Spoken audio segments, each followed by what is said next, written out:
In the King's Birthday Honours, she received a New Zealand Order of Merit for services to rowing. She is a pioneer. RowingHub checked out Lesley Milne's beautiful garden and also had a chat to the woman herself.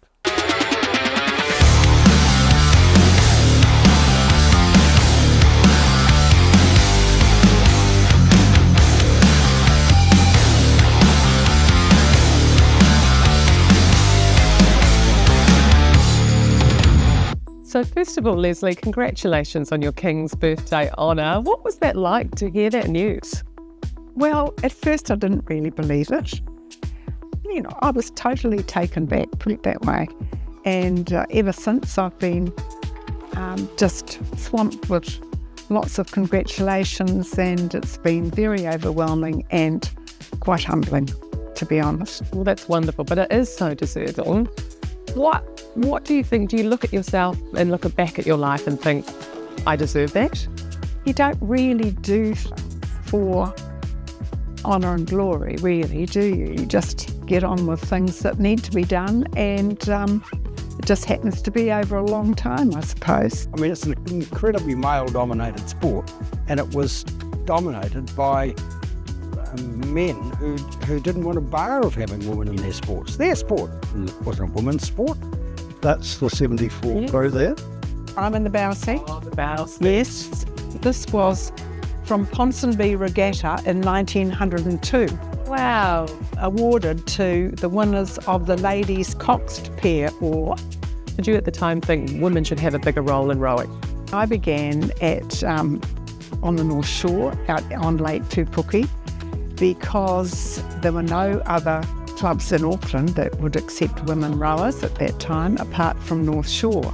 The following year we went to the Auckland University Club, which is on the Tamaki River, and we rowed for the Auckland University Women's Rowing Club.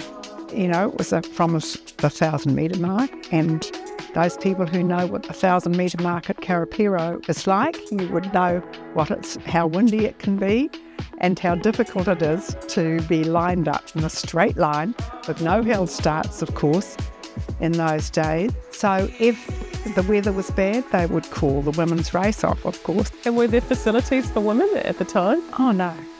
No facilities for women, no. So where did you get changed? Well, we got changed wherever we could, really. I mean, you just get on with things, don't you? You don't think about it. Doesn't matter.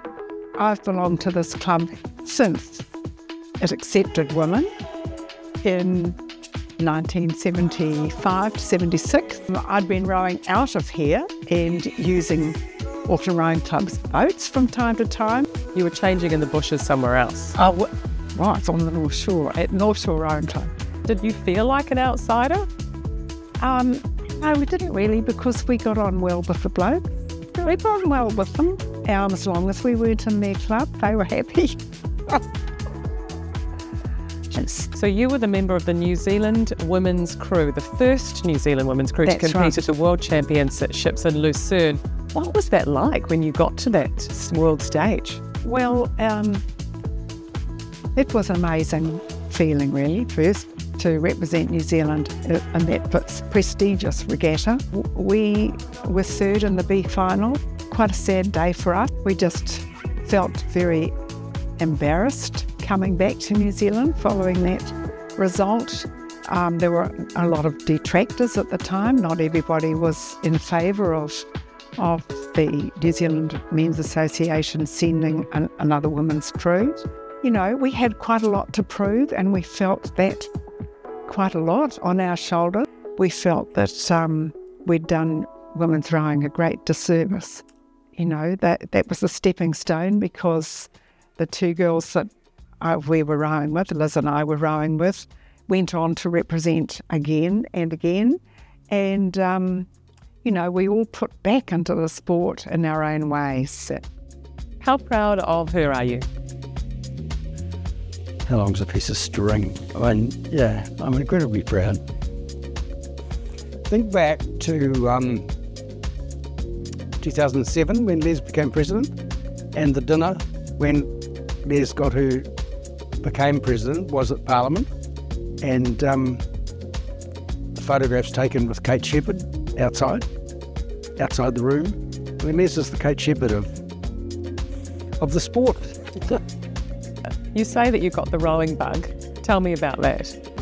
Once it gets into your veins, it's there to stay. And even though I'm not rowing anymore, it's still in my veins and it's part of who I am, I guess. What do you love about it?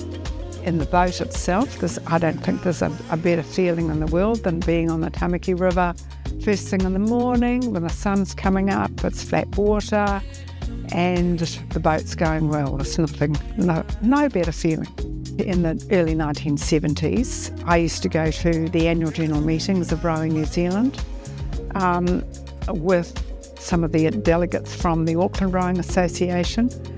And every now and again I was able to speak on behalf of women to try to encourage the New Zealand Men's Association to accept our Women's Rowing Association under its guidelines as well.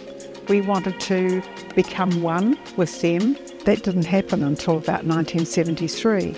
74, and I think one of the catalysts for that was the inclusion of women's rowing into the 1976 Olympic Games.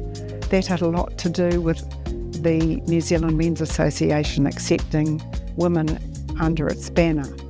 And tell me about how the Olympics have evolved over the years. Go right back to the early history of the Olympic Games. Obviously, they were, a very small affair. In 1984, there were about 6,500 athletes. Just over 1,000 of those athletes in 84 were women. Now there are equal number of men and women and equal number of medal events, men and women. And even in 84, they still had sort of some archaic views about what women could do. Only raced 1,000 metres in the rowing races against 2,000 for men. More than half of the rowers in New Zealand are now female. How about that? Well, absolutely. No, and we're hoping they'll do even better in Paris. And then, of course, we had the huge dilemma of what to call women in the new constitution. What would we call them? Oarsman. Every time you came to the word oarsman, you'd have to put a slash and put oarswoman. No, that wouldn't possibly do. Could we call them a rower? Oh, but how would you be able to tell what a rower was? Was it male or female? So it's amazing, isn't it? A rower is a rower is a rower. What sort of legacy has she left on rowing? Professionalism in race umpires, from an acceptance of women in every single role. Les would have been the first woman to have been a chief umpire at a New Zealand Championships. Ability to get on with people, always. Lesley the mediator, Lesley the go-between, not playing second fiddle, not saying no. It can't have been easy, can it? What are you most proud of when you look back at your entire, 6 decades career in rowing? I was fortunate enough to become president of Rowing New Zealand, and I think that came about through my work through the associations, and then, of course, representing New Zealand. I think those were